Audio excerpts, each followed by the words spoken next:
فسبحان الذي لا يحصى امتنانه باللسان ولا بالقلم ونشهد أن لا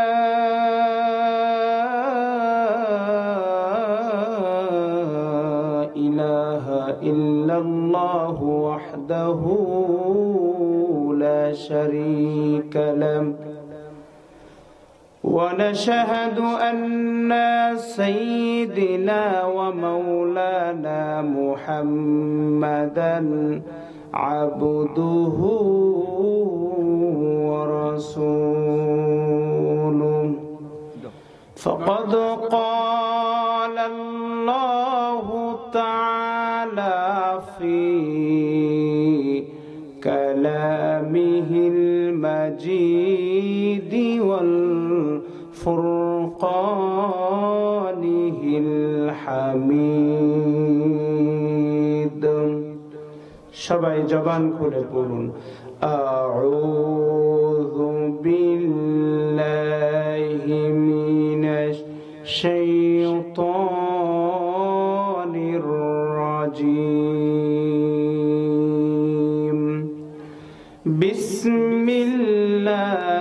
বিসমিল্লাহির রহমানির রহিম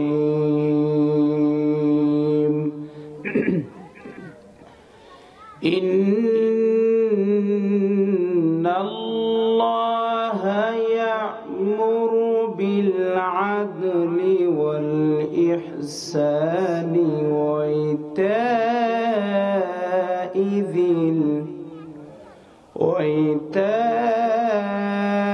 যিল কুরবা ওয়া ইয়ানহা আনিল ফাহশাই ওয়াল মুনকারি ওয়াল বাগই ইয়া'iযুকুম লা'আল্লাকুম তাযাক্কারুন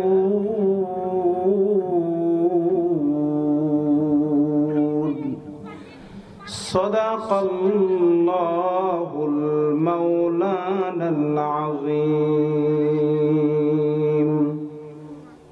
ওয়া ক্বালা তাআলা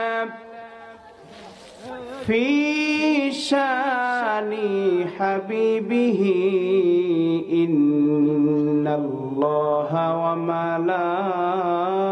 وملائكته يصلون على النبي يا أيها الذين آمنوا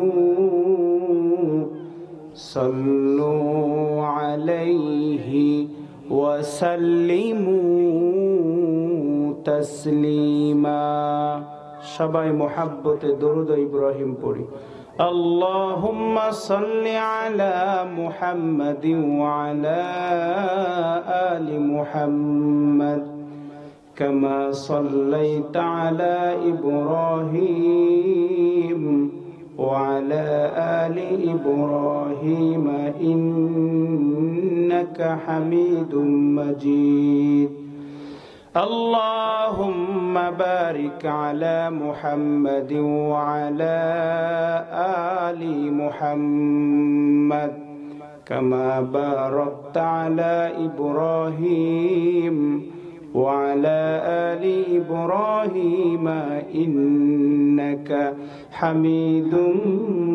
مجيد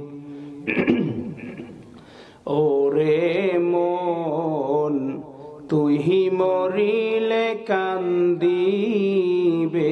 কয়জন ওরে মন তুই মরিলে কান্দিবে কয়জন যখন আন্ধার ঘরে শুয়াইবে মাটির দেহ মাটি খাবে একদিন তোরে ভুলবে আপনজন,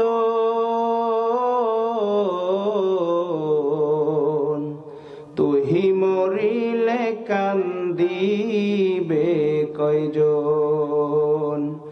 ওরে মন, তুহি মরিলে কান্দিবে কয়জন। ভাই বন্ধু আপন যারা, কিছুদিন কান্দিবে তারা, এই দুনিয়ার কলা হলে তারাও একদিন যাবে রে ভুলে। ছিন্ন হবে মায়ারি বন্ধন, তুহি মরিলে কান্দিবে কয়জন। ওরে মন, তুহি মরিলে কান্দিবে কয়জন। যেই দিন রে তোর হইবে মরণ, এই দেহে পরাইবে কাফন, এই দুনিয়ার মায়া ছেড়ে যাবি রে তুই পহর পারে। সামনে রবে হাসরের ক্ষণ, তুহি মরিলে কান্দিবে কয়জন। ওরে মন, তুহি মরিলে কান্দিবে কয়জন। আলহামদুলিল্লাহ, সমস্ত প্রশংসা সেই মহান মালিকের দরবারে, যে আল্লাহ সুবহানাহু ওয়া তাআলা আমাকে আর আপনাকে রাতের ঘুম হারাম করে আল্লাহর জান্নাতি মজমায় বসার জন্য তৌফিক দান করেছেন। এজন্য সবাই উচ্চ কণ্ঠে উচ্চ আওয়াজে শুকরিয়া আদায় করি। সবাই বলে আলহামদুলিল্লাহ। দরুদ ও সালাম সেই মহামানবের প্রতি, যিনি ছিলেন সাইয়্যিদুল কাউনাইন, ইমামুল মুরসালিন ও খাতামুন নবিয়্যিন, রাহমাতাল লিল আলামিন, জনাবে মুহাম্মদুর রাসূলুল্লাহ। সবাই বলি সাল্লাল্লাহু আলাইহি ওয়াসাল্লাম। বিনোদপুর পশ্চিম পাড়া তরুণ সমাজ উদ্যোগে চতুর্থ অধিবেশন বিরাট ইসলামী জলসা। আজকের এই মহতী জলসার সম্মানিত সভাপতি, সহসভাপতি, প্রধান বক্তা, দ্বিতীয় বক্তা সহ আমার সামনে উপবিষ্ট আমার বৃদ্ধ বাবাজিরা, স্নেহের কচি ও কাঁচা সমবয়সী আমার যুবক ভাইয়েরা, আলোচনার সূচনায় আনুষ্ঠানিকতার মধ্য দিয়ে আমার পক্ষ থেকে হৃদয় নিংড়ানো, প্রাণ উজাড় করানো সালাম, আসসালামু আলাইকুম ওয়া রাহমাতুল্লাহ। সম্মানিত উপস্থিতি, এই মুহূর্তে জানতে চাচ্ছি আপনারা সবাই কেমন আছেন? আল্লাহ তাআলা আমাকে আর আপনাকে ভালো রেখেছেন, সুন্দর রেখেছেন। সুন্দর সুস্থ পরিবেশে, উন্মুক্ত পরিবেশে প্রাণ খুলে কোরআনের কথা বলা এবং শোনার মতো সুযোগ দিয়েছেন। এজন্য আমরা খুশি না বেজার? যদি খুশি হয়ে থাকি আরো একবার জবান খুলে বলেন আলহামদুলিল্লাহ। রাসূল করিম সাল্লাল্লাহু আলাইহি ওয়াসাল্লামের সময় আবু জেহেল এক বৈঠক করলো। সেই বৈঠকে বললেন যে তোমরা কেউ কোরআন শ্রবণ করো না, কোরআন কেউ শুনো না। যেখানে কোরআন শ্রবণ হবে, যেখানে কোরআন শুনবে, সেখানে হট্টগোল সৃষ্টি করে। আল্লাহ তাআলা তার এই কথাটা কোরআনের মধ্যে বলছে। আল্লাহ তাআলা বলেন ওয়াকালাল্লাযীনা কাফারু লা তাসমাউ লিহাদাল কুরআন। আল্লাহ বললেন হে রাসূল, কাফেরেরা বলে যে তোমরা কোরআন শ্রবণ করো না, কোরআন তোমরা শোনো না। যেখানে কোরআন প্রচার হয় সেখানে তোমরা হট্টগোল সৃষ্টি করো। আল্লাহ তাআলা অপর সূরা সফের মধ্যে বলেন ইরিদুনা লিউতফিউ নূরাল্লাহি বিআফওয়াহিম আল্লাহু মুতিম্মু নূরিহি ওয়ালাউ কারিহাল কাফিরুন। কাফেররা যতই চেষ্টা করুক আমার কোরআনের, আমার দ্বীনের আলোকে তাদের মুখের ফুৎকার দিয়ে নিভাই দিতে চায়, কিন্তু আমি আল্লাহ তাআলা তাদের এই ফুৎকারের কারণে কোরআনের আলো দুনিয়াতে আরো বাড়িয়ে দেয়। বলেন সুবহানাল্লাহ। আমরা সেই কোরআনের মজমায় বসেছি, আমরা এখানে কোরআন থেকে কিছু আলোচনা শুনবো ইনশাআল্লাহ, হাদিস থেকে কিছু আলোচনা শুনবো ইনশাআল্লাহ। আল্লাহ পাক রব্বুল আলামিন সর্বপ্রথম সেই মহান মালিকের কাছে প্রার্থনা করি আল্লাহ তাআলা যেন আমাদেরকে কোরআন এবং সুন্নাহ মোতাবেক জীবনটা পরিচালনা করার তৌফিক দান করুন, সবাই আল্লাহুম্মা আমিন।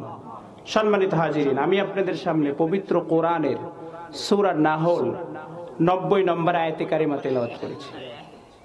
আমরা যারা জুমার নামাজে নিয়মিত কন্টিনিউ আদায় করি, জুমার নামাজ পড়ি এবং একটু মনোযোগ সহকারে ইমাম সাহেবের খুতবা শুনি, তাদের এই আয়াতটা মুখস্থ হওয়ার কথা।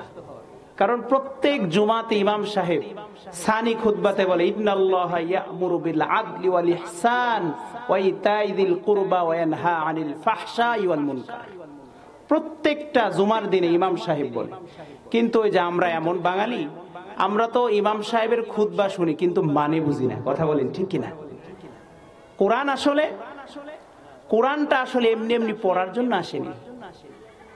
কোরআন দিয়ে আপনি জীবন পরিচালনা করবেন, এটা আল্লাহর বিধান। আমি আর আপনি দুনিয়াতে কিভাবে চলবো, কিভাবে খাবো, কিভাবে সংসারের কাজ করব, এক কথায় শিশুর জন্ম থেকে মৃত্যু পর্যন্ত যা কিছু করব সব কিছু আল্লাহ কোরআনের মধ্যে লিপিবদ্ধ করেছে। বলেন সুবহানাল্লাহ। আল্লাহ বলছেন মা ফাররাতনা ফি কিতাবি মিন শাই, এটা এমন একটা কিতাব যেই কিতাবের মধ্যে আমি আল্লাহ এমন কিছু নাই যেটা বাদ দিয়েছি, বরং এটা এমন একটা কিতাব যার মধ্যে আমি আল্লাহ সব কিছু লিপিবদ্ধ করেছি। বলেন সুবহানাল্লাহ। পৃথিবীতে যত ধর্মগ্রন্থ আছে, কোন ধর্মগ্রন্থ মানুষের জীবনে কমপ্লিট কোড অফ লাইফ, পূর্ণাঙ্গ জীবন বিধান নয়। প্রত্যেকটা ধর্মগ্রন্থের ভিতর একটা না একটা বিষয়ে সমস্যা আছে, কিন্তু কোরআন এমন একটা কিতাব যেই কিতাব হচ্ছে মানুষের জন্য কমপ্লিট কোড অফ লাইফ, একটা মানুষের জীবনে পূর্ণাঙ্গ জীবন বিধান। বলেন সুবহানাল্লাহ।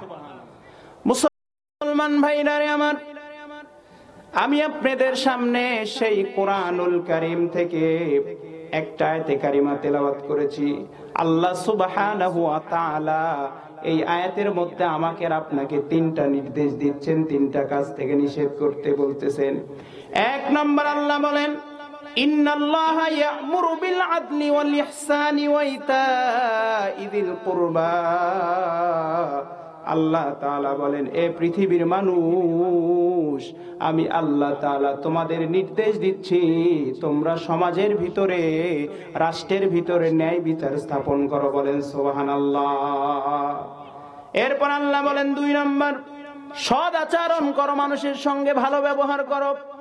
আজকে আমাদের সমাজের ভিতরে এমন একটা অবস্থা হয়ে গেছে, ভালো ব্যবহার প্রায় আস্তে আস্তে আমরা ভুলে যাচ্ছি। কথা বলেন ঠিক কিনা? কিন্তু রাসূল করিম সাল্লাল্লাহু আলাইহি ওয়াসাল্লামের ব্যবহারটা কেমন ছিল? আল্লাহর নবীর ব্যবহার দেখে হাজার হাজার অমুসলিম কালেমা পড়ে মুসলমান হয়েছে। চিৎকার মেরে বলুন সুবহানাল্লাহ। এরপর আল্লাহ তাআলা বলেন 2 নম্বর হচ্ছে তোমাদের আত্মীয় স্বজনকে দানের নির্দেশ দাও। আমাদের মধ্যে যারা আত্মীয় স্বজন আছে, যাদের মধ্যে যারা অভাবী, যারা চলতে পারে না ঠিকঠাক, অর্থনৈতিক ভাবে দুর্বল, আল্লাহ বলছেন তাদেরকে দান করো এবং আত্মীয় স্বজনদেরকে বলো তারা যেন বেশি বেশি করে দান করে। কারণ দানটা হলো আমার আপনার জীবনে এমন একটা জিনিস, আল্লাহর রাসূল হাদিসের মধ্যে বলেন as-সাদকাতু তারুদ্দুল বালা। বান্দা যখন বিপদে পড়বে, মুসিবতে পড়বে, বান্দা আল্লাহর রাস্তায় যদি দান করে, আল্লাহ তাআলা বান্দার বিপদ আপদ মুসিবত সব কিছু দানের বদলতে আল্লাহ দূর করে দেয়। বলেন সুবহানাল্লাহ। তাহলে 3টা আদেশ। 1 নম্বর হলো ন্যায়পরায়ণতা। 1 নম্বর কি? 1 নম্বর হলো ন্যায়পরায়ণতা। 2 নম্বর হলো সদাচরণ, আর 3 নম্বর হলো আত্মীয় স্বজনকে দানের নির্দেশ দেওয়া। এরপরে আল্লাহ তাআলা বলেন ওয়ায়ানহা আনিল ফাহশাই ওয়াল মুনকারি ওয়াল বাগ। আল্লাহ তাআলা বলেন আমি যেমন 3টা জিনিসের নির্দেশ দিলাম, আমিও তোমাদেরকে 3টা জিনিস থেকে নিষেধ থাকার জন্য আদেশ করলাম। 1 নম্বর হলো অশ্লীলতা। আজকে আমার আপনার সমাজ থেকে শুরু করে, আমার আপনার বাড়ি থেকে শুরু করে সমাজ, রাষ্ট্রীয় সব জায়গায় অশ্লীলতা দিয়ে ভরে গেছে। আজকে আমরা কথায় কথায় খারাপ কথা বলি, কথা বলেন ঠিক কিনা? আমরা মানুষের সঙ্গে কথায় কথায় খারাপ কথা বলি, আমরা মানুষের সামনে মজা করে খারাপ কথা বলি।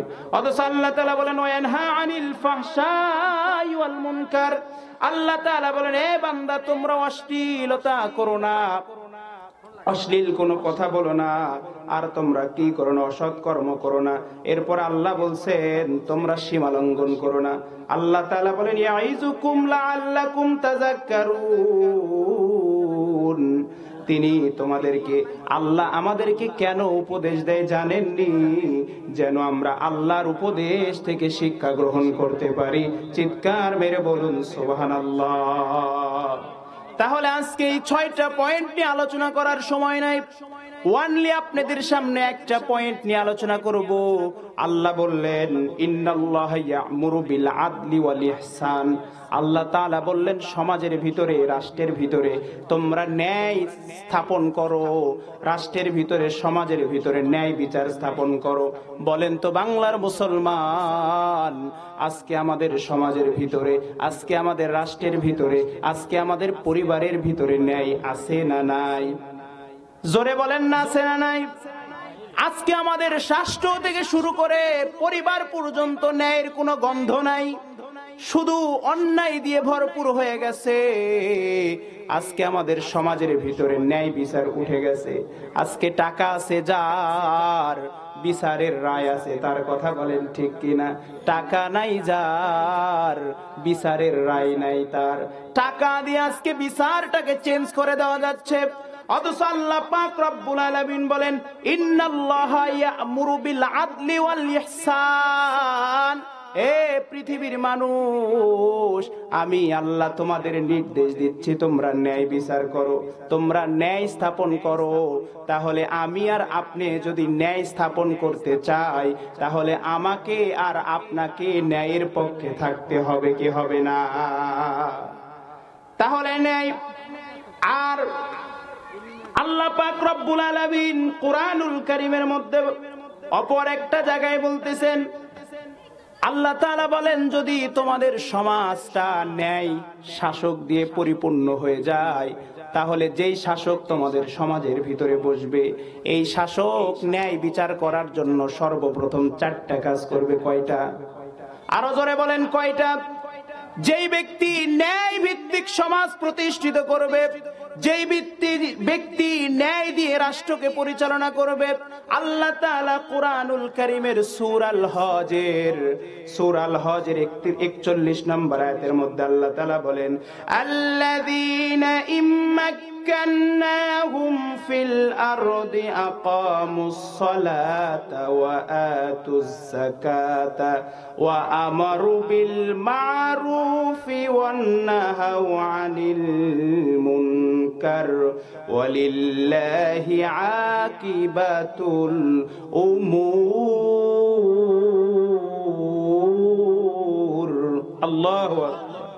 আল্লাহ তাআলা বললেন তোমাদের সমাজের ভিতরে যদি তোমরা ন্যায় প্রতিষ্ঠা করতে চাও, তাহলে তোমরা এমন একজন বাদশাকে নির্বাচিত করো, তোমরা এমন একজন সমাজ প্রতিনিধিকে নির্বাচিত করো, যে সমাজ প্রতিনিধি, যেই বাদশা তার সিংহাসনে বসে সর্বপ্রথম 4টা কাজ করবে। কয়টা?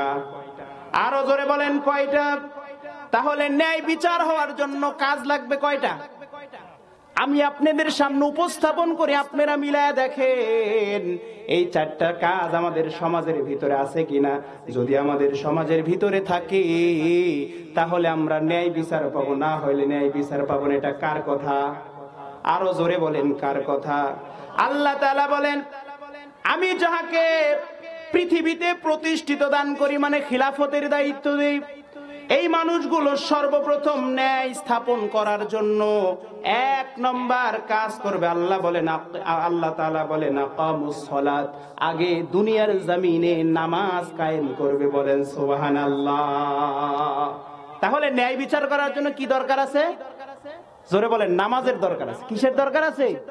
কারণ যে নামাজ পড়ে না ওর মধ্যে আল্লাহর ভয় সৃষ্টি হয় না, আর আল্লাহর ভয় যার মধ্যে নাই সে কখনো ন্যায় বিচার করতে পারবে না। একদিকে টাকা, আরেকদিকে ন্যায় বিচার। বিচারক চিন্তা করে যে নামাজ তো পড়ে না, ওর ভিতরে আল্লাহর ভয় নাই। বিচারক চিন্তা করে দুনিয়াতে যতদিন থাকবো ফুর্তি করেই ফুরাই, ন্যায় বিচার করে লাভ কি? টাকা দিয়ে জীবন, গাড়ি বাড়ি সবকিছু শান শৌকত হয়ে যাবে, দুনিয়াতে রাজার হালে থাকবো, মিছাই কষ্টের দিকে যাব কেন? ন্যায় বিচার করবো না, টাকাকেই প্রাধান্য দিলাম। কারণ ওই ব্যক্তি কি পড়ে না? নামাজ পড়ে না। কি পড়ে না? নামাজ পড়ে না। এই জন্য আল্লাহ তাআলা বলেন আল্লাযীনা ইম্মাক্কান্নাহু ফিল আরদি ওয়া আকামুস সালাত। আল্লাহ পাক রব্বুল আলামিন ডাক দিয়ে বলে, এই পৃথিবীর মানুষ এক নম্বর শর্ত হলো আকামুস সালাত, ন্যায় বিচার করতে হলে অবশ্যই নামাজ কায়েম করতে হবে। বলেন সুবহানাল্লাহ। এরপর আল্লাহ বলেন আতুজ যাকাত, দুই নম্বর হলো যাকাত ভিত্তিক রাষ্ট্র পরিচালিত করতে হবে। আমাদের বাংলাদেশে যেই পরিমাণ যাকাত হওয়ার কথা, এই যাকাতটা যদি বাংলাদেশের সরকার ইসলামী বিধান অনুযায়ী যদি আদায় করত, তাহলে আমাদের বাংলাদেশের কোনো মা বোন, কোনো ভাই, কোনো বাবা না খেয়ে মারা যেত না। কথা বলেন ঠিক কিনা? আকামুস সালাত ওয়া আতুজ যাকাত। আল্লাহ কুরআনুল কারীমের মধ্যে নামাজ কায়েম যাকাতের বারবার প্রায় 82 বার বলেছেন। আল্লাহ তাআলা বলেন আকামুস সালাত ওয়া আতুজ যাকাত, ন্যায় বিচার করার জন্য অবশ্যই সমাজের ভিতরে যাকাত প্রতিষ্ঠিত করতে হবে। এরপর আল্লাহ বলেন আমারু বিল মারুফ। আসল কথা আল্লাহ বললেন আমারু বিল মারুফ, তোমরা সৎ কাজ আদেশ দাও। আজকে আমাদের সমাজের ভিতরে এমন একটা অবস্থা হয়ে গেছে, নিজেও সৎ কাজ করি না, অন্য কেউ যদি সৎ কাজ করে আমার গায়ে সয় না। কথা বলেন ঠিক কিনা? এই জন্য আল্লাহ বলেন ওয়া আমারু বিল মারুফ, সৎ কাজ আদেশ করো, ওয়ান নাহি আনিল মুনকার, আর অসৎ কাজের বাধা দাও। আজকে এমন একটা পরিবেশ হয়ে গেছে, নিজের বাবা নিজের সন্তানটাকেও অসৎ কাজে বাধা দিতে পারে না। যদি বাধা দেয় বলে বাবা তোমার খবর আছে। কথা বলেন ঠিক কিনা? এটা পরিবেশে নষ্ট হয়ে গেছে। এই জন্য মুসলমান, আমাদের সমাজ তো একেবারে নিম্ন স্তরে নেমে গেছে। এই সমাজটাকে যদি আমরা উন্নত করতে চাই, অবশ্যই আমার সমাজের ভিতরে ন্যায় বিচারের দরকার আছে। আর যখন আপনি ন্যায় বিচার করবেন অবশ্যই কোরআনের দরকার আছে। আর কোরআন দিয়ে যদি বিচার করেন, কোরআন দিয়ে যদি পার্লামেন্ট গঠন করেন, কোরআন দিয়ে যদি রাষ্ট্র গঠন করেন, কোরআন দিয়ে যদি এমপি মন্ত্রী যদি কোরআন ভিত্তিক গঠন করেন, তাহলে আমাদের বাংলাদেশ থেকে চিরদিনের জন্য দুর্নীতি দূর হয়ে যাবে, চিরদিনের জন্য ঘুষ বন্ধ হয়ে যাবে, চিরদিনের জন্য চিরদিনের জন্য আমার বাংলাদেশ থেকে জিনা বন্ধ হয়ে যাবে, আমার বাংলাদেশ থেকে চুরি বন্ধ হয়ে যাবে। কথা বলেন ঠিক কিনা? তাহলে যারা ন্যায় বিচার করবে, এবার আল্লাহ তাআলা রাসূলের মাধ্যমে জানিয়ে দেয়, ও নবী আপনি আপনার উম্মাত উম্মতিদেরকে সুসংবাদ দিয়ে দেন, আপনার উম্মাত উম্মতিদের ভিতর যারা ন্যায় বিচার করবে তাদের মর্যাদাটা কেমন হবে। আল্লাহর নবী হাদিসের মধ্যে বর্ণনা করে, সহিহ মুসলিম শরীফের 4825 নম্বর হাদিস। আল্লাহর নবীর বিশিষ্ট সাহাবী বর্ণনা করে, যেই সমস্ত শাসক দুনিয়ার জমিনে ন্যায় দিয়ে বিচার কার্য পরিচালনা করবে, ন্যায় ভিত্তিক সমাজের ভিতরে বিচারের রায় দিবে, ন্যায় ভিত্তিক সমাজ গঠন করবে, আল্লাহ পাক রব্বুল আলামিন কাল কঠিন কিয়ামতের ময়দানে ওই ব্যক্তিকে আল্লাহর ডান পাশে একটা জ্যোতির চেয়ার দান করবে। বলেন সুবহানাল্লাহ। মুসলমান ভাইরা রে আমার, এই জন্য হাদিসের ভিতরে আল্লাহর নবী আরো একটা কথা বর্ণনা করেছে, কোন ব্যক্তি যদি ন্যায় বিচার করার নিয়ত করে বিচার কার্য পরিচালনা করে, অন্তরে সহিহ বুখারীর 1 নম্বর হাদিস, ইন্নামা আমালু বিন্নিয়াত, বান্দার প্রত্যেকটা কাজ নিয়তের উপরে নির্ভর করে। কথা বলেন ঠিক কিনা? আল্লাহর নবী বলেন, কোন আল্লাহর বান্দা যদি সহি নিয়তের ভিত্তিতে যদি বিচার কার্যের জন্য নিয়ত করে এবং বিচার কার্য যদি সমাপ্ত করে, আর এই বিচারের ফলাফল যদি ভুল হয়ে যায়, কিন্তু নিয়ত ভালো থাকার কারণে আল্লাহ ওই বান্দার আমল নামায় একটা সওয়াব লিখে দেয়। সুবহানাল্লাহ। মুসলমান ভাইরা আমার, এই জন্য সমাজের ভিতরে ন্যায় বিচার করতে হবে। সমাজে ন্যায় বিচার স্থাপন করেছিলেন মুহাম্মাদুর রাসূলুল্লাহ সাল্লাল্লাহু আলাইহি সাল্লাম। সমাজের ভিতরে ন্যায় বিচার করেছেন আবু বকর রাদিয়াল্লাহু তাআলা আনহু।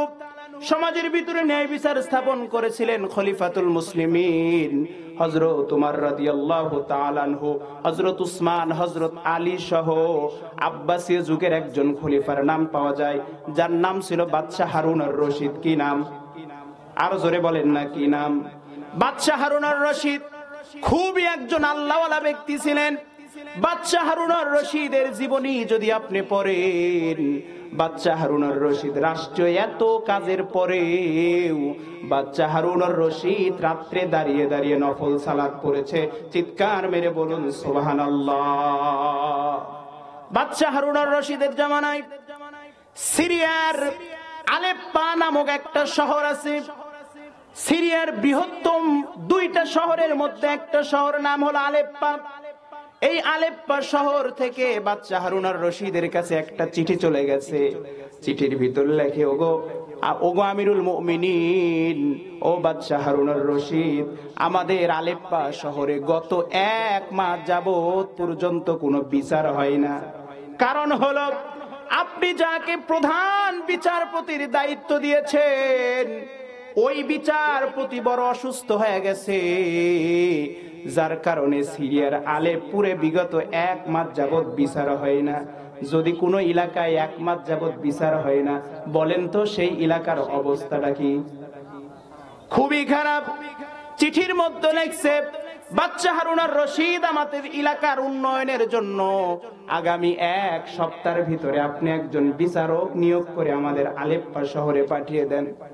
খলিফা হারুন আর রশিদ যখন চিঠিটা পাইছে, চিঠিটা পাওয়ার সঙ্গে সঙ্গে তিনি চিঠির প্রতি উত্তরে লিখলেন, এ সিরিয়ার আলেপ্পাবাসী, তোমরা টেনশন করো না, কোনো চিন্তা করো না। আগামী 1 সপ্তাহের মধ্যে আমি একজন নতুন বিচারক নিয়োগ করে তোমাদের আলেপ্পা শহরে পাঠিয়ে দিব। চিৎকার মেরে বলুন আল্লাহু আকবার। যেই কথা সেই কাজ। 1 সপ্তাহ অতিবাহিত হয় নাই। বাদশাহ হারুন আর রশিদের সময়ের ভিতরে বাদশাহ হারুন আর রশিদ একজন বিচারক নিয়োগ করে সিরিয়ার আলেপ্পা নামক শহরে পাঠিয়ে দিছে। বিচারক যখন ফজরের নামাজ আদায় করছে, ফজরের সালাত আদায় করার পরে বিচার কার্যের ভিতরে বসে গেছে।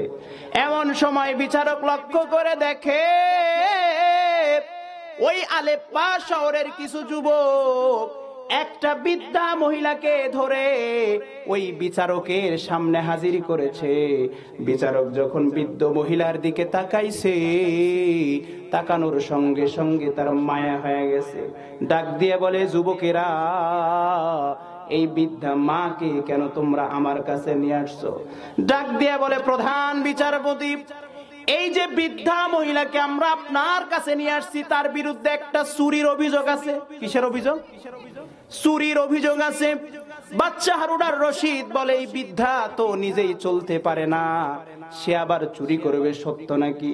বৃদ্ধাকে ডাক দেয়া বলছে, মা, বলেন তো, বলেন আপনার বিরুদ্ধে যে অভিযোগ দিছে তা সত্য কিনা? বৃদ্ধা ডাক দেয়া বলে, হ্যাঁ, যা বলেছে সত্য বলেছে। ওই যুবকেরা ডাক দেয়া বলে, ও প্রধান বিচারপতি, আপনি শুনে অবাক হয়ে যাবেন, এই বৃদ্ধা কয়েকদিন আগে গত একটা রাতে একজন উটিওয়ালার দোকানে ঢুকেছে, আর রাত্রে বেলা রুটি চুরি করে, খেজুর চুরি করে নিয়ে যাওয়ার সময় আমাদের সবার সামনে বাজারে হাতে নাতে ধরা খাইছে।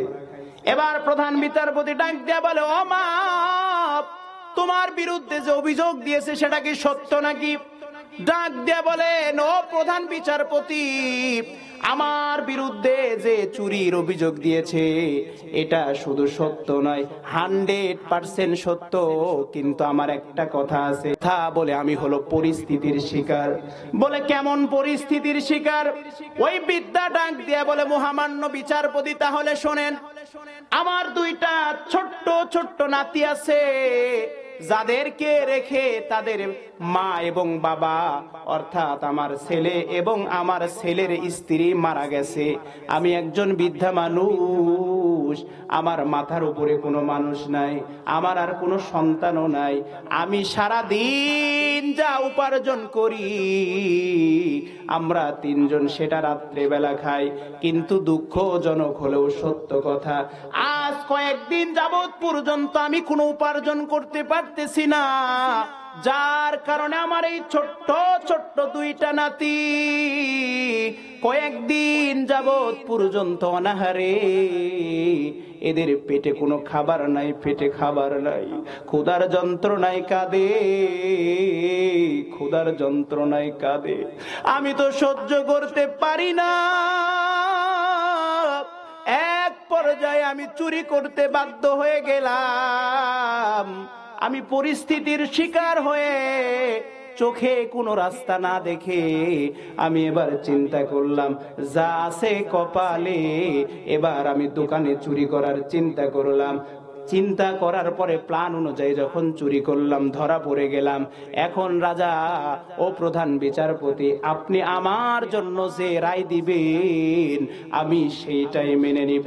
বাদশাহ হারুন আর রশিদ যে বিচারপতি পাঠাইছে, বলেন তো সেই বিচারপতি রায় দিবে কি দিয়া? জোরে বলেন, কি দিয়া? কোরআন দিয়ে রায় দিবে। কারণ আমি শুরুতেই বলেছি, বাদশাহ হারুন আর রশিদ একজন ইমানদার, একজন নেককার আবেদিন সলেহীন বাদশাহ ছিল। তো যে বাদশাহ নেককার হবে তার প্রজারা ভালো হবে। কথা বলেন ঠিক কিনা? যেই দেশের প্রজা ভালো হবে সেই দেশের বাদশাহ ভালো হবে, যেই দেশের বাদশাহ ভালো হবে সেই দেশের প্রজারাও ভালো হবে। বাদশাহ হারুন আর রশিদ যেহেতু নেককার আবেদিন সলেহীন, সুতরাং তার রাষ্ট্রে কোরআনের বিধান ছিল। বলে সুবহানাল্লাহ। কোরআনের ভিতর আল্লাহ বলেন, আস-সারিকু ওয়াস-সারিকা ফাকতাউ আইদিয়াহুম।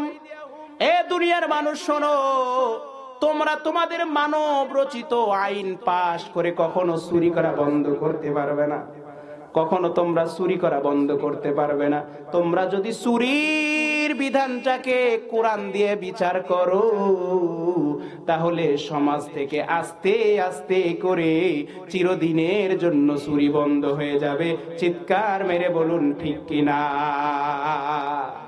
কারণ আজকে আমরা চুরি করি, চুরির অপরাধে আসামিকে গ্রেফতার করা হয়, জেলখানার ভিতরে রাখা হয়।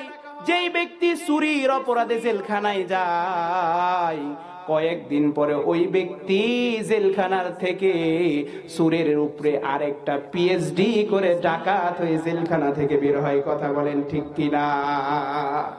এই জন্য কোরআন বলে, আস-সারিকু ওয়াস-সারিকা ফাকতাউ আইদিয়াহুম। আমি তো বলতে চাই, যারা চুরি করে, চুরির শাস্তি যদি জুমার নামাজ পড়ে, বাংলাদেশের কেন্দ্রীয় মসজিদ হলো বাইতুল মুকাররম, এই বাইতুল মুকাররমে জুমার সালাত পড়ে বাংলাদেশে যত বড় বড় মিডিয়া আছে সব মিডিয়ার সামনে যদি একজন চোরকে ধরে কোরআন দিয়ে আস-সারিকু ওয়াস-সারিকা ফাকতাউ আইদিয়াহুম, কোরআন দিয়ে বিচার করে যদি হাতটা কেটে দেওয়া হয়, আর এই বিধানটা যদি এই অবস্থা, এই দৃশ্য যদি মিডিয়ার মাধ্যমে প্রচার করা হয়, তাহলে আমার মন সাক্ষী দেয়, কোরআনুল কারীম সেটাই বলে, আল্লাহ তাআলা এই দুনিয়ার জমিন থেকে, বাংলার জমিন থেকে চিরদিনের জন্য চুরিটাকে উঠায় নেবে। কথা বলেন ঠিক কিনা? রাসূল করিম সাল্লাল্লাহু আলাইহি সাল্লাম যখন মক্কার প্রেসিডেন্ট ছিলেন, তখন মক্কার ভিতরে কোনো চুরি ছিল, কোনো ছিনতাই ছিল, কোনো রাহাজানি ছিল? ছিল না। আবু বকর রাদিয়াল্লাহু আনহু যখন ছিলেন তখন ছিল না, উমর রাদিয়াল্লাহু আনহু ছিলেন তখনও ছিল না। কারণ তারা বিচার করছে কি দিয়া? আরো জোরে বলেন না, কি দিয়া? কোরআন দিয়ে বিচার করেছে। কোরআন দিয়ে হযরত উমর বিচার করেছে। উমরের কাছে নিজের সন্তানও ছাড় পায় নাই। যদিও হাদিসটা দুর্বল আছে, কিন্তু শিক্ষণীয় বিষয় আছে। ওমর রাদিয়াল্লাহু আনহুর সন্তান আবু শামা মদ খাওয়ার অপরাধে 80টি বেতাঘাত, 50টা মারছে। আবু শামা দুনিয়ার থেকে বিদায় হয়ে চলে গেছে। এরপরে উমর রাদিয়াল্লাহু তাআলা নিজের সন্তান বিলে মায়া করে নাই। উমর রাদিয়াল্লাহু তাআলা যখন রায় দিয়ে দিছে যে আবু শামাকে 80টা বেতাঘাত করো, জল্লাদ বেত হাতে নিয়ে আস্তে আস্তে করে মারতেছে। উমর বলেন, এই জল্লাদ কি বেতাঘাত করো, আমি খলিফা, আমার সন্তান জন্য মায়া হচ্ছে, দাও বেত আমার কাছে দাও। উমর রাদিয়াল্লাহু তাআলা বেত নিছে, একটা করে চাবুকের আঘাত মারছে। চাবুকের সঙ্গে চামড়ার পিঠ মানে গোস্ত, চামড়া, পিঠের চামড়ার গোস্ত উঠাইয়া রক্ত বের হয়ে গেছে। 1 থেকে 50টা মারছে। আবু শামা দুনিয়ার থেকে বিদায় হয়ে চলে গেছে। এটাই হচ্ছে খলিফাতুল মুসলিমিন, এটাই হচ্ছে ন্যায় বিচার, এটাই হচ্ছে ইসলামী রাষ্ট্রের শান্তি। কথা বলেন ঠিক কিনা? মুসলমান ভাইরা আমার, এবার প্রধান বিচারক বলে, এ যুবক, তোমরা যে বৃদ্ধাকে চুরির অপরাধে আমার আদালতে হাজির করছো, এখন যদি কোরআন দিয়ে রায় হবে, কোরআনের রায় অনুযায়ী বুড়ির হাত কেটে দেওয়া হবে, বৃদ্ধা মহিলার হাত কেটে দেওয়া হবে। কিন্তু আমি এই রায় দিচ্ছি না, কারণ হলো আমি জানি আর এই বৃদ্ধাকে দেখার পরে আমার মায়া হয়ে গেছে। আর এই বৃদ্ধা যেহেতু পরিস্থিতির শিকার হয়ে চুরি করেছে, সুতরাং এখন আমি যেই কাজটা করব সেটা হলো আস-সারিকু ওয়াস-সারিকা ফাকতাউ আইদিয়াহুম, হাত কাটার পরিবর্তে আমি এই বৃদ্ধার জন্য 100 বেতাঘাতের জন্য আমি নির্দেশ দিয়ে দিলাম। কত বেতাঘাত? 100 বেতাঘাত। এই কথা বলার পরে বললেন, দাঁড়াও, জাল্লাদ তো প্রস্তুত হয়ে গেছে, বৃদ্ধাকে 100 বেতাঘাত মারবে। ওর যে অবস্থায় 100 বেতাঘাত মারলে তো ওখানেই শেষ। প্রধান বিচারপতি এবার বলে, 100 বেতাঘাতের রায় হয়ে গেছে, কিন্তু শর্ত হলো এই বৃদ্ধাকে আগে মারা যাবে না। এই 100টা বেতাঘাতকে আগে সর্বপ্রথম 5টা ভাগে ভাগ করতে হবে। 1 নম্বর ভাগ 20টা বেতাঘাত যিনি পাবেন তিনি হলেন এই রাষ্ট্রের প্রেসিডেন্ট হারুনুর রশিদ। কে পাবে বলেন তো? আমাদের রাষ্ট্রের প্রেসিডেন্ট কি বেতাঘাত করার সাহস আছে কারো? 1 নম্বর, এই 5টা ভাগ করা হবে, 5-100। প্রথম 5টা পাবে হারুনুর রশিদ, কারণ তিনি একজন রাষ্ট্রীয় প্রধান, আর তার রাষ্ট্রের ভিতরে মানুষ না খেয়ে পরিস্থিতির শিকার হয়ে চুরি করতেছে। এই জন্য সর্বপ্রথম হারুনুর রশিদ দায়ী। সর্বপ্রথম 20টা আগে হারুনুর রশিদকে মারতে হবে। কিন্তু এখানে হারুনুর রশিদকে কই পাবো? তাহলে প্রধান বিচারক বলতেছে, যেহেতু হারুনুর রশিদ আমাকে প্রতিনিধি হিসাবে পাঠাইছে, সুতরাং হারুনুর রশিদের পরিবর্তে আমি হাত এগিয়ে দিলাম। আমার হাতে সর্বপ্রথম 20টা আঘাত করো। চিৎকার মেরে বলুন আল্লাহু আকবার। প্রধান বিচারপতির হাতে 20টা মারল। এবার বিচারপতি বললেন, 2 নম্বর হলো এই নগরের প্রধানকে ধরো, এই নগরের প্রধানকে, রাষ্ট্রের এই রাজ্যের প্রধানকে, তাকে নিয়ে আসো। যেমন রায় হয়ে গেল তেমন কাজ। নগরের প্রধানকে সামনে আনার পরে বিচারক ডাক দিয়ে বলে, তোমার দায়িত্ব ছিল তোমার প্রত্যেকটা নগরবাসীর খোঁজ খবর নেওয়া, কে খেয়ে আছে কে না খেয়ে আছে। তোমার কারণে আজকে এই বৃদ্ধা মহিলা খাবার পাই নাই, যার কারণে চুরি করেছে। সুতরাং আজকে এই বৃদ্ধার শাস্তি থেকে দ্বিতীয় 20টা তোমার হাতে প্রয়োগ করা হবে। এই কথা বলে জাল্লাদ ওই নগর প্রধানের হাতটা টান যখন করলো, জল্লাদ চামড়ার বেত নিয়া এক চান্সে ফটাফট 20টা মেরে দিল। কয়টা হয়ে গেল? জোরে বলেন। প্রথম 20টা, তারপরে 20টা, কয়টা হয়ে গেল? 40টা হলো। বাকি থাকলো কয়টা? এবার বিচারক বললেন, 3 নম্বর রায় হলো এই নগরের যিনি পুলিশ প্রধান তাকে ধরো। এই নগরের যে পুলিশ প্রধান, প্রশাসনের যিনি ক্যাডার, তাহাকে নিয়ে আসুন। নিয়ে আসার পরে প্রশাসনের ক্যাডারকে বললেন, তুমি যদি ভালোভাবে তোমার কাজের ডিউটি করতে, তাহলে এই বৃদ্ধা মহিলা ওই দোকানে চুরি করার সুযোগ পাইতো না। সুতরাং তুমি তোমার দায়িত্ব সম্পর্কে অবগত নয়, তোমার দায়িত্ব পরিপূর্ণভাবে পালন করতে পারো নাই, যার কারণে আজকের দিনের ফাইসালা হলো এই বৃদ্ধার বাকি 20টা, অর্থাৎ 60টার ভিতরে 20টা এখন তোমার হাতে প্রয়োগ করা হবে। তাহলে 3 শ্রেণী চলে গেল। এবার বিচারক নাক দিয়ে বলে 4 নম্বর হলো এই রাজ্যের যিনি খাদ্যমন্ত্রীর দায়িত্ব তাকে আনা হোক, কারণ খাদ্যমন্ত্রী তো হলো গুডাউনের সবকিছু, কথা বলেন ঠিক কিনা? তাহলে খাদ্যমন্ত্রী কেন হোক। এবার বিচারকের রায় হয়ে গেল, খাদ্যমন্ত্রীকে ধরে আনা হলো।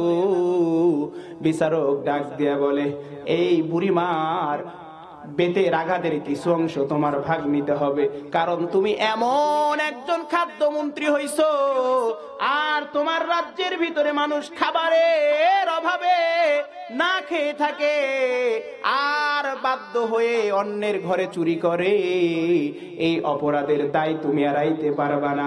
এই জন্যই বৃদ্ধার 100টা আঘাতের 3য় 4র্থ নম্বর ভাগ 20টা তোমার হাতে প্রয়োগ করা হবে। চিৎকার মেরে বলুন আল্লাহু আকবার। এবার থাকলো 5 নম্বর।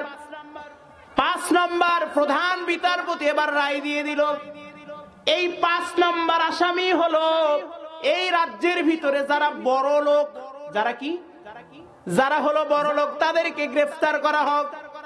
সঙ্গে সঙ্গে রাজ্যের ভিতরে যারা যারা বড় লোক ছিল সবাইকে গ্রেফতার করা হলো।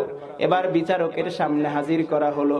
ডাক দিয়ে বলে তোমরা কেমন বড় লোক, কেমন প্রতিবেশী, তোমাদের পাশের ভাই না খেয়ে থাকে, তাদের খোঁজ খবর নিতে পারো না, সুতরাং এই বড় লোক তুমি খোঁজ নেও নাই, যার কারণে বৃদ্ধা চুরি করেছে। আজকে যদি তুমি খোঁজ নিতা তাহলে এই বৃদ্ধা চুরি করতো না। যেহেতু তুমি তোমার দায়িত্বে অবহেলা করেছো, যেহেতু তুমি তোমার দায়িত্বের ভিতরে এই রকম ভাবে ত্রুটিপূর্ণ সৃষ্টি করেছো, সুতরাং এই বৃদ্ধার 100 বেতাঘাতের ভিতরে আর 20টা বাকি আছে, এই 20টা এখন তোমাদের মাঝে সুন্দর করে বন্টন করে দেওয়া হবে। চিৎকার মেরে বলুন আল্লাহু আকবার। তাহলে ন্যায় বিচার হচ্ছে? জোরে বলেন না, হচ্ছে ন্যায় বিচার? বলেন তো এই বিচার আমাদের জায়গায় আছে? কি জন্য নাই? কারণ তারা বিচার করছে কি দিয়া? আর জোরে বলেন না, কি দিয়া? আর আমরা বিচার করি কি দিয়া? মন গড়া বিচার, টাকা দিয়ে বিচার, কথা বলেন ঠিক কিনা? সমাধান, এই জন্য কবি সুন্দর করে বলছেন, সমাধান সমাধান চাও যদি জীবনে মরণে, ফিরে যাও খুঁজে নাও চোখ রাখো কোরআনে।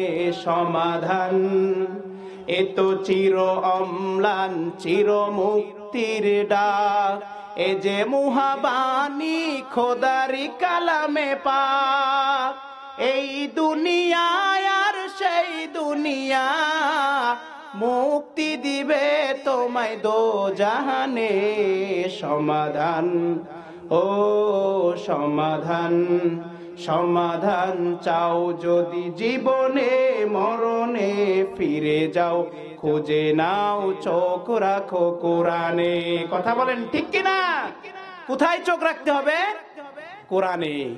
মুসলমান ভাইরা আমার, এইবার প্রধান বিচারপতি ডাক দিয়ে বলে বুড়িমা তোমার যা বিচার হয়ে গেল এখনো কিন্তু সম্পূর্ণ বিচার হয় নাই, 50% বাকি আছে। এবার ডাক দিয়ে বলে প্রধান বিচারপতি ডাক দিয়ে বলে কারা কারা শাস্তি পাইছে এবার সামনে আসো। সামনে যখন আসা হলো ওই প্রধান বিচারপতি এবার রায় দিয়ে দিল। একটা রায় একটা রায় দিয়ে দিল। রায়টা হলো প্রধান বিচারপতি ডাক দিয়ে বলে এই দেশের যিনি প্রধানমন্ত্রী হারুন আর রশিদ তার জন্য 50 দিরহাম জরিমানা, যিনি নগর প্রধান তার জন্য 50 দিরহাম জরিমানা, যিনি হলেন পুলিশ প্রধান তার জন্য 50 দিরহাম জরিমানা, যিনি হলেন খাদ্যমন্ত্রী তার জন্য 50 দিরহাম জরিমানা, আর নগরের যারা বড় লোক তাদের হলো 20 দিরহাম জরিমানা। এই রকম করে অর্থ যখন সংগ্রহ করল মুসলমান ভাইরা রে, অর্থ সংগ্রহ করার পরে সেখান থেকে 20 দিরহাম দোকানদারকে দিয়ে দিল। ডাক দিয়ে বলে দোকানি ভাই এই বৃদ্ধা মহিলা তোমার জিনিস চুরি করেছে, সেই ক্ষতিপূরণ হিসেবে তোমাকে 20 দিরহাম দেওয়া হলো। আর সেখান থেকে 50 দিরহাম রাষ্ট্রীয় কোষাগারে দেওয়া হলো। আর বাকি সব অর্থ বুড়িকে দিয়ে বললেন যাও এই অর্থ বাড়িতে নিয়ে যাও, আর তোমার এতিম নাতিদেরকে নিয়ে সুন্দরভাবে পরিবেশন করে খাবার পরিবেশন করো। আর আগামী 1 মাসের মধ্যে তুমি হারুনুর রশিদের কাছে চলে যাবা, অর্থাৎ বাগদাদ, ইরাকের রাজধানী বাগদাদে চলে যাবা। হারুনুর রশিদ তোমার জন্য সুন্দর একটা ভাতার ব্যবস্থা করে দিবে, আর তোমাকে না খেয়ে দিন কাটাইতে হবে না। চিৎকার মেরে বলুন আল্লাহু আকবার। যেই কথা সেই কাজ। 1 মাস অতিবাহিত হয়ে গেল। ওই বুড়ি একটা কাফেলার সঙ্গে চলে গেলেন ইরাকে, সেখান থেকে চলে গেলেন বাগদাদে গিয়ে দেখে সর্বনাশ। বাগদাদের মানুষকে বলে, তোমাদের খলিফা হারুনুর রশিদ কোনটা? মানুষগুলো ডাক দিয়ে বলে, ওই যে দেখো উঁচু একটা সিহারের উপরে বসা আছে, সেটাই হলো হারুনুর রশিদ। যেই মাত্র বুড়িকে বলছে, বুড়ি তো বেহুশের মতো হয়ে গেছে, কারণ বুড়ি তাকিয়ে দেখে ওই বাচ্চা হারুনুর রশিদের হাতের ভিতরে এখনো সেই দিনের বেতের আঘাত দেখা যায়। বুড়ি এবার হতবাক হয়ে গেছে। আরে কে প্রধান খলিফা, যে নাকি আমাদের আলেপ্পুর শহরে প্রধান বিচারক হয়ে গেছে? সেই প্রধান বিচারক হলো হারুনুর রশিদ। তিনি খিলাফত থেকে প্রধান বিচারক হয়ে আলেপ্পুর শহরে যায়া 1 মাস আলেপ্পুর শহরে কোনো বিচার হয় নাই, তিনি সুষ্ঠু কোরআন দিয়ে বিচার করেছেন। বুড়ি এবার লক্ষ্য করে দেখে, ওই যে আলেপ্পুর শহরে সর্বপ্রথম বিচারপতির যে হাতে 20টা বেতাঘাত করা হয়েছিল, এখনো পর্যন্ত বাদশা হারুনুর রশিদের হাতের ভিতরে ওই বেতের আঘাত পর্যন্ত চিহ্ন দেখা যায়। এটাই হলো ন্যায় বিচার। এই জন্য আল্লাহ তাআলা কুরআনুল কারীমের মধ্যে বলেন, এ দুনিয়ার মানুষ, তোমরা ন্যায় বিচার স্থাপন করো। ইন্নাল্লাহা ইয়া'মুরু বিল আদলি ওয়াল ইহসান। তোমরা ন্যায় বিচার করো, ন্যায় বিচার করো। তাহলে বলেন তো, ন্যায় বিচার আমাদের সমাজের ভিতর প্রতিষ্ঠিত হোক, এটা আমরা চাই কি চাই না? আরো জোরে বলেন, চাই কি চাই না? যদি ন্যায় বিচার প্রতিষ্ঠিত করতে চাই, শুধু মুখ দিয়ে বললেই হবে না, কাজ করতে হবে। আরো জোরে বলেন, কাজ করতে হবে কি হবে না? আপনাদের মুখ দিয়ে বলার কোনো মূল্য নাই যদি আপনি কাজের ভিতরে প্রমাণ করতে না পারেন। আর এই কাজটা করার জন্য সামনে এমন একটা সময় আপনার আর আমার সামনে হাতছানি দেয়, যেই সময়টা আপনাকে আর আমাকে ডাকবে, এ বান্দা ডান দিকে যাও তো কল্যাণ আছে, বাম দিকে যাও তো খারাপ আছে। ডান দিকে যদি সাপোর্ট করো, সমাজের ভিতরে ন্যায় বিচার প্রতিষ্ঠিত হবে, রাষ্ট্রের ভিতরে যাকাত ভিত্তিক অর্থনৈতিক হবে, নামাজ কায়েম হয়ে যাবে, এক কথা ইসলামী হুকুমত দিয়ে প্রতিষ্ঠিত হবে। আরেক দিকে ডাক দিয়ে বলে, যদি আমার দিকে আসো, সমাজের ভিতরে অন্যায় প্রতিষ্ঠিত হবে, অসৎ কর্ম প্রতিষ্ঠিত হবে, সৎ আচার সমাজ থেকে উঠে যাবে, একজন মানুষ আরেকজনের সঙ্গে হানাহানিতে লিপ্ত থাকবে। শুধু তাই নয়, এই দুই দল মানুষের মীমাংসার জন্য যাদের কাছে যাবা, তাদের কাছে টাকার বস্তা নিয়ে যাইতে হবে। কথা বলেন ঠিক কিনা? আরো জোরে বলেন ঠিক কিনা? আমরা কি এই সমাজ চাই নাকি জান্নাতি সমাজ চাই? আরো জোরে বলেন, জান্নাতি সমাজ চাই কি চাই না? এই জন্য মুসলমান, সামনে এমন একটা সময় আসতেছে, আমার আপনার জন্য সুবর্ণময় একটা সময়। সেই সময় যদি আমি সুযোগে সৎ ব্যবহার করতে পারি, আমার মূল্যবান দায়িত্ব যদি আমি এমন একটা জায়গায় দিতে পারি, যেই জায়গায় দিলে সমাজে ন্যায় বিচার হবে, যেই জায়গায় দিলে সমাজে অন্যায় থাকবে না, যেই জায়গায় দিলে সমাজে চুরি থাকবে না, যেই জায়গায় দিলে সমাজে ডাকাতি থাকবে না, রাহাজানি থাকবে না, খুন থাকবে না, আমার আপনার মা, আমার আপনার বোন রাস্তায় নিরাপদে থাকবে, এমন একটা জায়গা আমাদের খুঁজে নেওয়া দরকার আছে না? না। এই জন্য মুসলমান, সামনে সুবর্ণ সুযোগ, আমরা কেউ হাতছাড়া করব না। আমরা সব দেখেছি, রাম বাম দেখে শেষ, আগামীতে আমরা দেখতে চাই টুপিওয়ালাদের বাংলাদেশ। কথা বলেন ঠিক কিনা? মুসলমান ভাইরা আমার, টুপিওয়ালারা যদি দেশ শাসন করে, সেই দেশে কোনো দুর্নীতি থাকবে না, সেই দেশে কোনো জিনা থাকবে না, সেই দেশে কোনো চুরি থাকবে না, সেই দেশে কোনো ডাকাতি থাকবে না, সেই দেশে কোনো ব্যাংক লুটপাট হবে না, সেই দেশের কোনো নেতা সুইস ব্যাংকের মতো গোপন ব্যাংকে কোটি কোটি টাকা বাংলাদেশ থেকে আত্মসাৎ করে রাখবে না। কথা বলেন ঠিক কিনা? এই জন্য মুসলমান, আসুন সেই সময়টা আমরা কাজে লাগাই, সেই সময়টাকে আমরা কাজে লাগাই। আল্লাহ তাআলা আমাদেরকে এমন একটা জান্নাতি পরিবেশ ফিরিয়ে দেখ, যেটার জন্য আমরা আমাদের অন্তর থেকে দোয়া করি, আল্লাহ তাআলা যেন আমাদেরকে এমন একটা অবস্থায় ফিরিয়ে দেয়, আমরা যেন আমাদের সমাজে সেই বাস্তব কোরআন হাদিসের সেই চিত্রগুলো, কোরআন হাদিসের সেই দৃশ্যগুলো যেন আমরা বাস্তব চিত্রে আমাদের সমাজের ভিতরে দেখতে পারি। আল্লাহ তাআলা সেই তৌফিক দান করুক। সবাই আল্লাহুম্মা আমিন। ওয়া আখিরি দাওয়ানা আলহামদুলিল্লাহি রাব্বিল আলামিন।